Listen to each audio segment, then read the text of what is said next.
Alô, amigos e amigas, esse é o programa Cidadania, que hoje vai focalizar uma data muito especial para a agricultura interamericana, os 50 anos do Instituto Interamericano de Cooperação para a Agricultura no Brasil. Uma sessão solene foi realizada no Senado Federal, por iniciativa do senador Cristóvão Buarque, e nós temos aqui conosco exatamente para discutir o que significa essa trajetória, esses 50 anos, toda uma experiência de evolução na produção agrícola, não só nos países da América, mas especialmente aqui no Brasil, que completa a presença do Instituto aqui com seus 50 anos. Nós temos a satisfação e a honra de ter aqui conosco no programa Cidadania a presença do diretor-geral desse Instituto ICA, que é o Dr. Vítor Villa-Lobos, a quem dou as bem-vindas.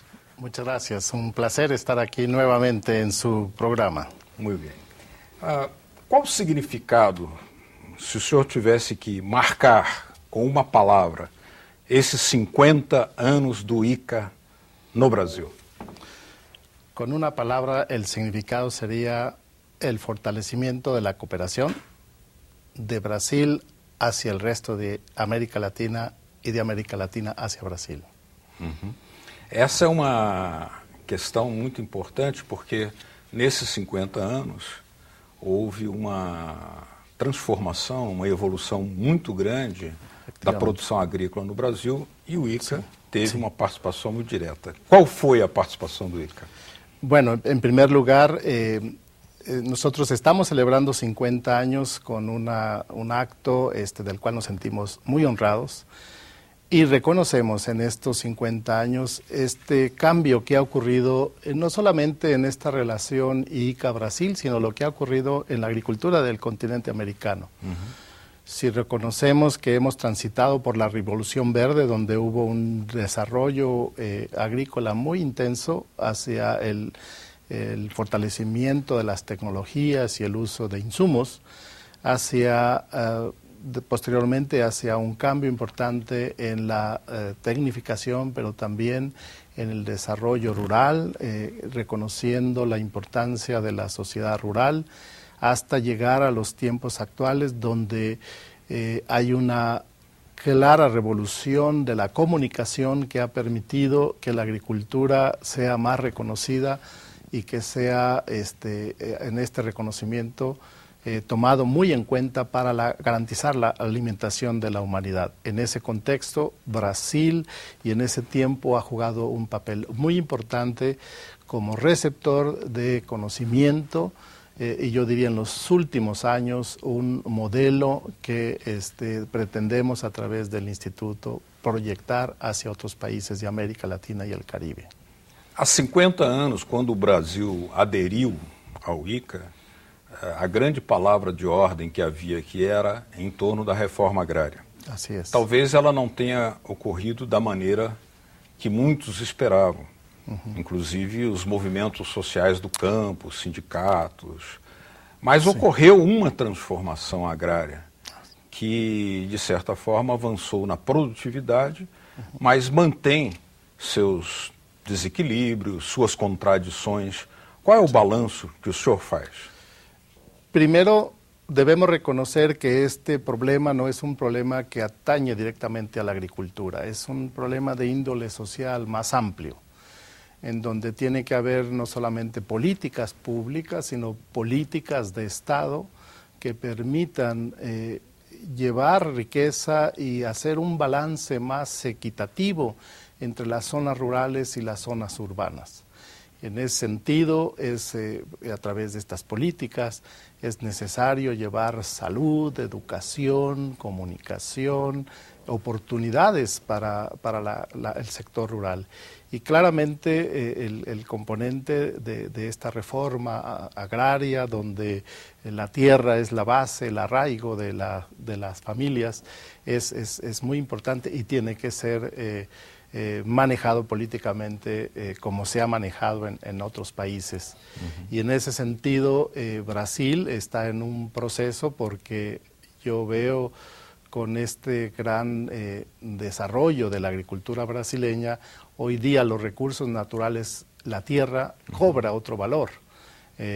Hacia una agricultura que tiene mucho más potencial, una agricultura que manejada adecuadamente tiene y es una oportunidad de desarrollo no de una familia rural, no de una comunidad, del país entero. La agricultura se inserta cada vez más como parte del desarrollo del país. Mas há 50 anos, a maioria dos brasileiros vivia no campo. Sim. Hoje, a maioria está nas cidades, Sim. ao passo que a produção agrícola deu um salto vertiginoso. Assim é. Então, diminuiu a mão de obra, até Sim. porque não houve grande oportunidade, mas aumentou muito a tecnificação. Qual é a reflexão que o senhor nos oferece sobre esse tema?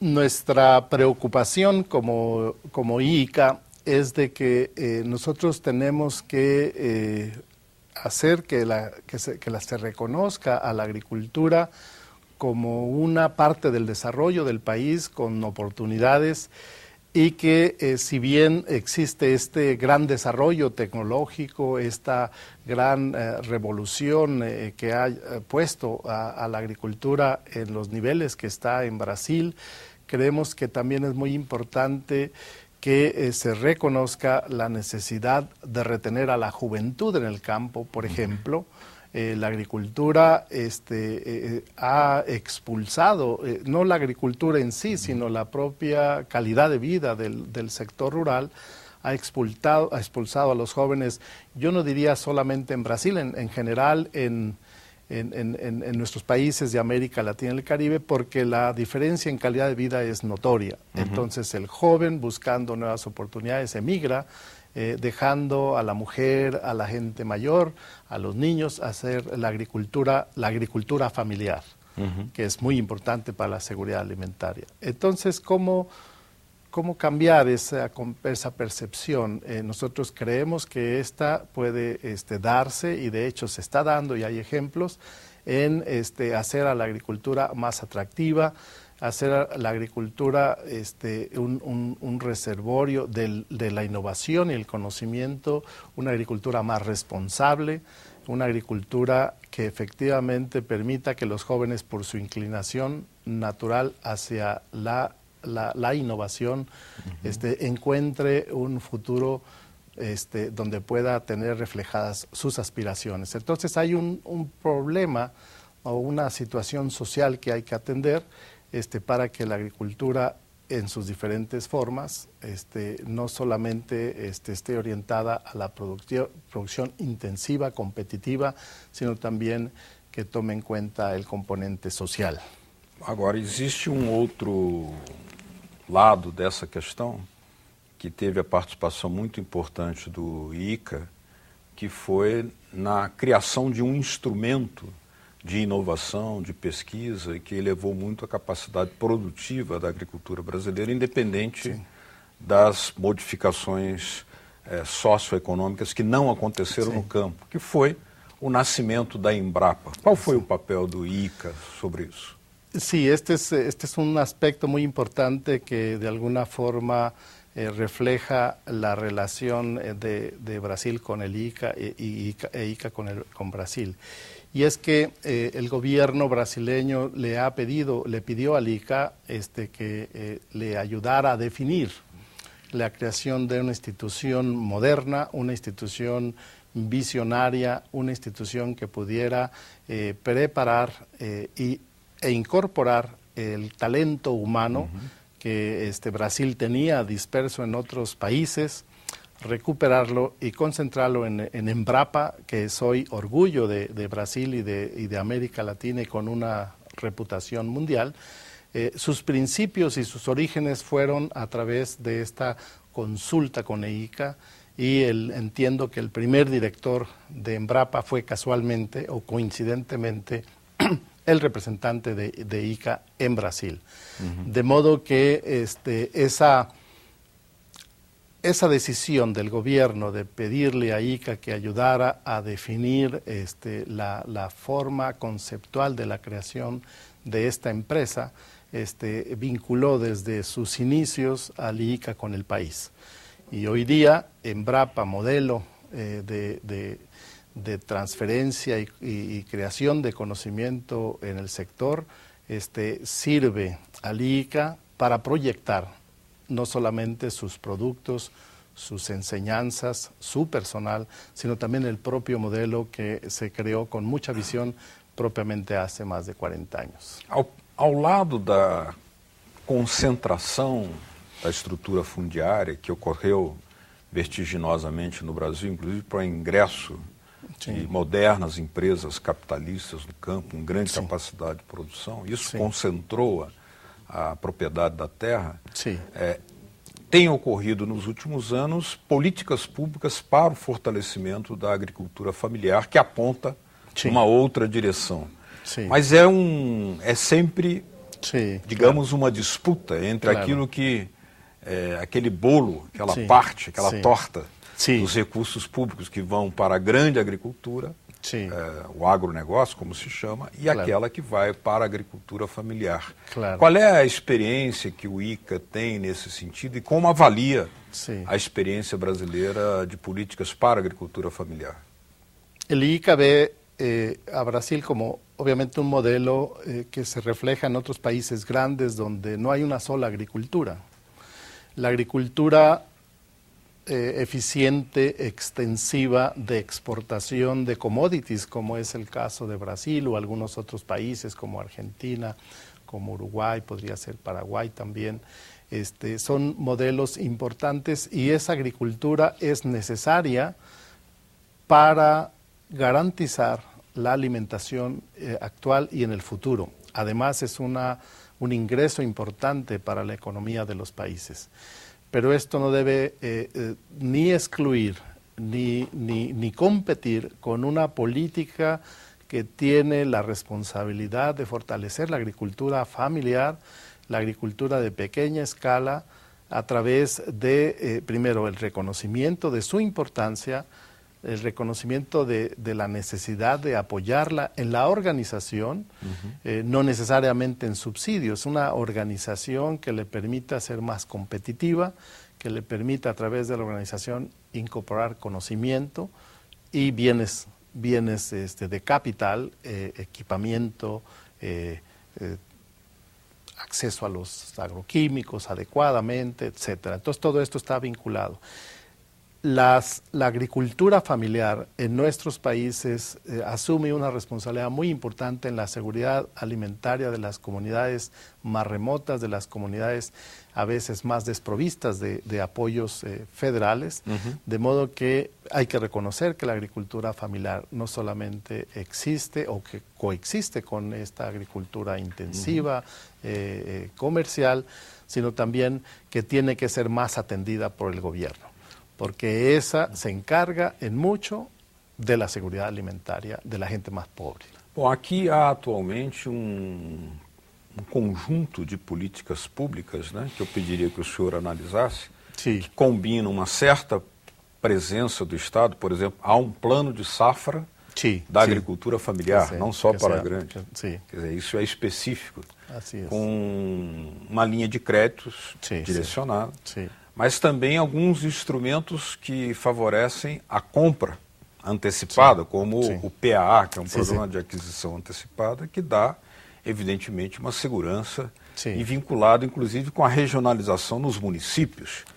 Ou seja, esse conjunto de políticas tem promovido um resultado importante, mas à luz da experiência que o IICA observa internacionalmente, ¿cómo es que va a experiencia brasileña? Esas son, definitivamente son políticas muy importantes porque fortalecen la organización de pequeños productores en torno a una demanda de mercado.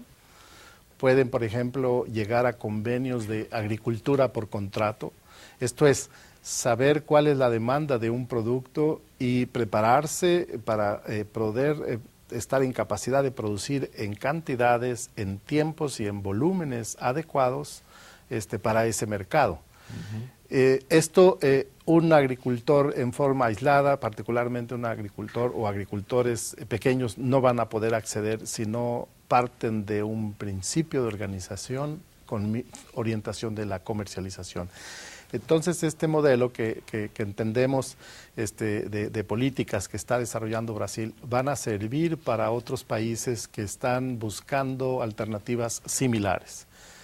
Creemos que la base de toda este cambio en la mentalidad y, digamos, y la corresponsabilidad entre el productor y el consumidor o el mercado tiene que ser estimulado a través de estos insumos y estos aportes de políticas públicas de los gobiernos. Hay un elemento que yo agregaría y que debería también ser parte de estas políticas importantes y tiene mucho que ver con la seguridad y la preparación o la anticipación a los riesgos. Creo que va a haber mucho más políticas y mucho más interés en el manejo de los riesgos, ahora más, por todas estas incertidumbres climatológicas, y tenemos que ayudar al pequeño productor que vive de lo que produce.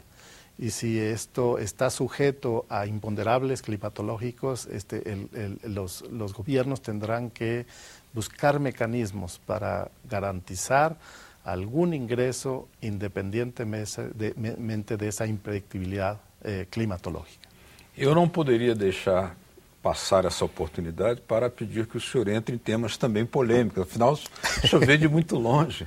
Nós não podemos deixar passar essa oportunidade, porque há alertas de importantes economistas brasileiros, de estudiosos, de institutos, acerca de um processo que foi financiando o crescimento, através da concentração de recursos, o crescimento da capacidade produtiva da agricultura, mas ele não teria acontecido, segundo esses especialistas, na mesma proporção em que a indústria foi também favorecida. Isso teria gerado um processo em que, por exemplo, a pauta de exportações brasileiras, ela tem uma marca muito forte de produtos primários. Sim. E a nossa relação bilateral com a China, que é hoje nossa principal parceira, né? Já não é mais os Estados Unidos, é marcada pela exportação de commodities e pela importação, por exemplo, de trilhos, ao passo que o Brasil exporta minério de ferro para a China e compra trilhos que se poderia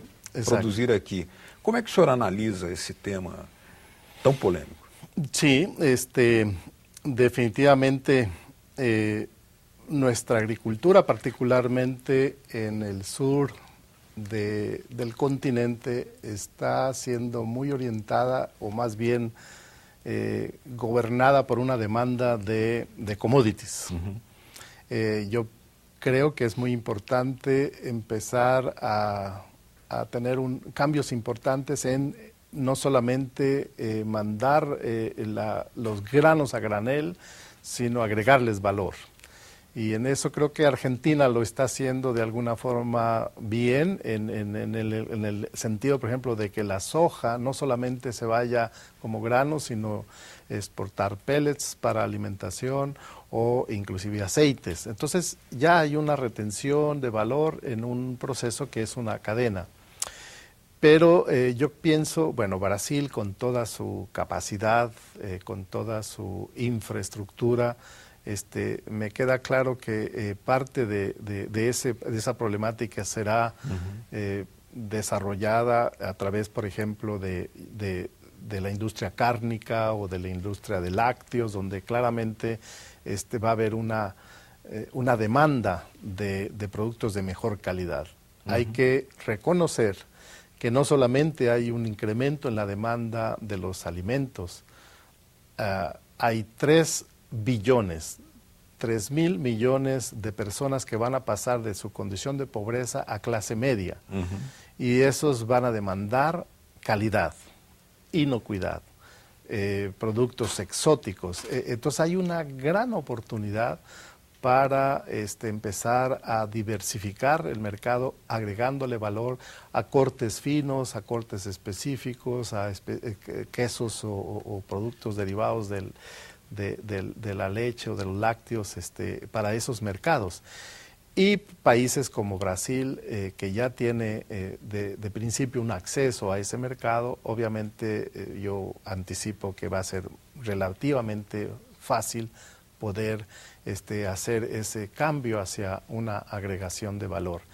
Yo pienso que más que que el procesado post cosecha o post sacrificio, yo creo que ahí lo que va a hacer va a jugar un papel más importante va a ser en la transportación, en los costos, no solamente del procesamiento, sino del transporte rápido, eficiente, inocuo de esos productos. Y ahí es donde creo que Brasil va a tener que trabajar más.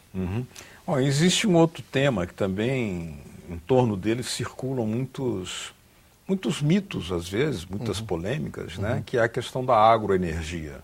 Sim. O Brasil é pioneiro, um dos pioneiros na produção do etanol, mas agora já agrega novidades como o biocombustível, o biodiesel, né? Inclusive ganhando mais espaço na própria economia brasileira. Sim. Mas sempre há uma dúvida ou uma interrogação sobre se a produção da agroenergia, primeiro, prejudicaria a produção de alimentos. O caso brasileiro prova que não, porque aqui se expandiu a capacidade de produzir juntamente com uma ocupação muito pequena da terra para a agroenergia. Mas também o quanto isso poderia gerar um desenvolvimento independente de tecnologia para países da América Latina, já que estamos também falando em termos de integração produtiva latino-americana.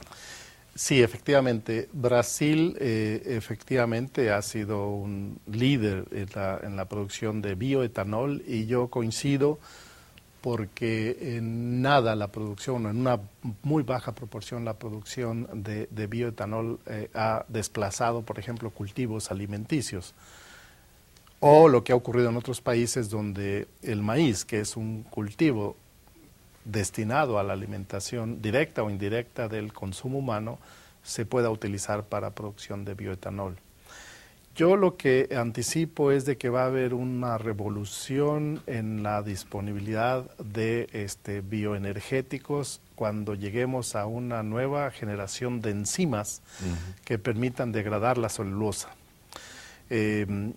Todos los residuos de cosecha podrían eventualmente ser procesados para producción de bioetanol o inclusive para hacer más efectiva la producción de biodiesel. Y esto casca do arroz, por ejemplo. Por ejemplo, o la misma cabazo de caña o la celulosa de las especies forestales o los residuos de la producción, por ejemplo, de madera.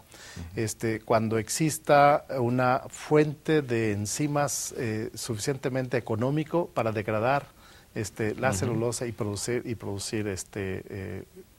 combustibles, biocombustibles. Este es un desarrollo biotecnológico que está llevado a cabo en una forma muy intensa porque hay todo obviamente un interés industrial muy importante atrás y yo creo que esta oferta de nuevas enzimas desarrolladas a través de la biotecnología estarán disponibles para hacer uso de todos los residuos de desechos de cosecha que hoy día o se queman o se incorporan o que se malusan. Entonces tendríamos que pensar que estamos en la posibilidad de que eventualmente podamos transformarlo en bioenergéticos. Uma última pergunta, Dr. Vitor. Acaba de ser anunciada a implementação do Banco do Sul na última reunião da Unasul, dos chanceleres, Sim. que foi realizada agora no Equador. E o Banco do Sul, ele, com a sua capacidade de financiamento de projetos, seja de infraestrutura, seja na área energética, seja na área da agricultura, ele pode criar uma grande novidade num mundo que está em processo de muitas mudanças e buscando escapar da crise de 2008, instalada lá nos Estados Unidos. Qual é a expectativa do ICA acerca de instrumentos como esse, como o Banco do Sul, inscritos na áurea da integração, possam beneficiar também o setor agrícola? Eso es muy importante. Lo que hemos visto es que en la agricultura quien tiene acceso a los créditos, quien tiene acceso a estos fondos, quien tiene posibilidad de hacer un lobbying para poder acceder a ese dinero, es la gente que posiblemente la necesite menos. ¿Cómo poder hacer accesible los créditos, créditos blandos, créditos adecuados a los productores más pequeños que muchas veces ni siquiera tienen el título de propiedad de sus parcelas? Democratización del crédito. Entonces, exactamente. Entonces tendremos que desarrollar mecanismos para que la banca privada, junto con las bancas de desarrollo, puedan ayudar, por ejemplo, a reducir las tasas de interés o las primas y que finalmente los productores pequeños puedan acceder a créditos. Cuando eso ocurra, va a haber un cambio importante en la vida de la gente más pobre, la gente que pueda justificar créditos, por un lado, y también el papel más, yo diría, más social de la banca privada y las bancas de desarrollo podrían estar mucho más orientadas hacia la ayuda de la gente que requiere esos créditos. Hoy día, y esto no es solamente de Brasil, es en términos generales, existe mucho dinero en la banca privada, existe mucho dinero también en las agencias de cooperación. Sin embargo, insisto, estos recursos en su mayoría van hacia los grandes productores, hacia las grandes empresas que efectivamente pueden garantizar el pago. De principio, y podríamos entender, la banca privada no arriesga dinero en una actividad que ya de por sí es riesgosa, como la agricultura. Entonces tenemos que hacer una política diferente. Muito bem. Chegamos ao final do nosso programa aqui. Eu gostaria de agradecer a presença aqui nos nossos estúdios do Dr. Victor Villa-Lobos, que ele é o diretor-geral do Instituto Interamericano de Cooperação para a Agricultura. Muito obrigado, muchas gracias. Muchas gracias. Sea siempre muy bienvenido acá a Brasil y congratulaciones por los 50 años de parceria, ¿no? Cooperação entre Brasil e ele ICA. Muchas gracias. Muito obrigado. Sim. Bom, a vocês de casa que nos acompanharam, muito obrigado pela sua atenção. Se quiserem nos mandar mensagens, dicas, sugestões ou críticas ao nosso trabalho, por que não? Aí na tela está o 0800 61 22 11, 0800 61 22 11, ou se quiserem baixar para copiar esse ou outros programas da TV Senado, olha aí na telinha também, www.senado.leg.br/TV. Obrigado mesmo pela sua audiência. Até o próximo programa Cidadania. Tchau.